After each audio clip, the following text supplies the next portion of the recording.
నేను నా జీవితం పుస్తకంలో తొలి తెల్ల కాగితం పేజీని ఎందుకు వదిలేశానో తెలుసా?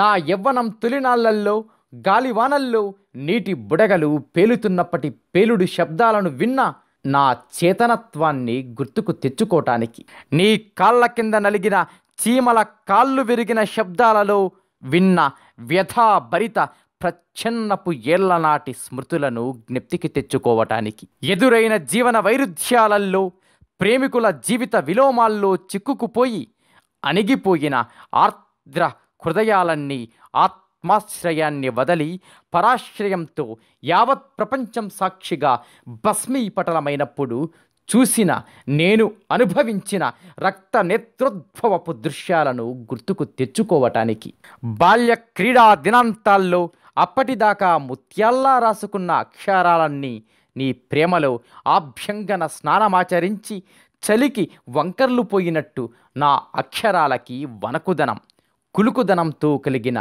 వంకరతనాన్ని మళ్ళీ మళ్ళీ చూస్తూ ఆఖరి విశ్రాంత దినాల్లో గుర్తుకు తెచ్చుకోవటానికి, నా ఆఖరి మలినాళ్లలో గుర్తుకు తెచ్చుకోవటానికి, నిర్లజ్జగా నా ప్రతి వలపు తలపును గుర్తుకు తేవటానికి నా మొదటి పేజీని ఖాళీగా వదిలేశాను.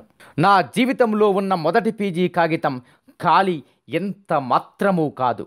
తరచి మనసుతో చూస్తే ఆ ఖాళీ కాగితంలో అనాదిగా భూమి పుట్టిన దగ్గర నుంచి విఫల ప్రేమికులు కార్చిన కన్నీటి సముద్రాలు కనిపిస్తాయి. ఆ ఖాళీ కాగితంలో ప్రేమ విఫలమైన దురదృష్టపు ప్రేమికులు రాసిన ఆఖరి మాటల వీలునామాలు కనిపిస్తాయి. అందుకే నిన్ను నేను నా మొదటి పేజీ నుంచి చివరి పేజీ వరకు ఖాళీగా వదిలేసుకున్నాను. ఆ ఖాళీ కాగితం అంటే మరేమీ కాదు, అది నువ్వే. ఆ ఖాళీ కాగితం అంటే మరేమీ కాదు, నువ్వు లేని నేనే.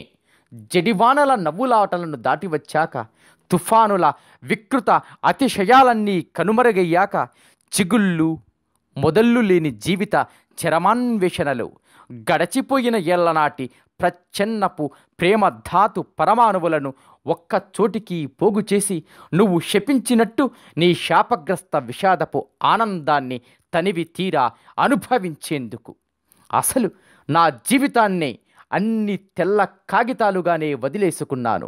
నీకోసం నేను వదిలేసిన తెల్ల కాగితాల పుస్తకంలో ప్రతి పేజీ కూడా ఎవ్వరూ చదవలేని, ఎవ్వరూ ఊహించలేని, ఎవ్వరూ దార్శనించలేని ప్రేమగీత దాక్కుని ఉన్నది తెలుసా? పీవీఎస్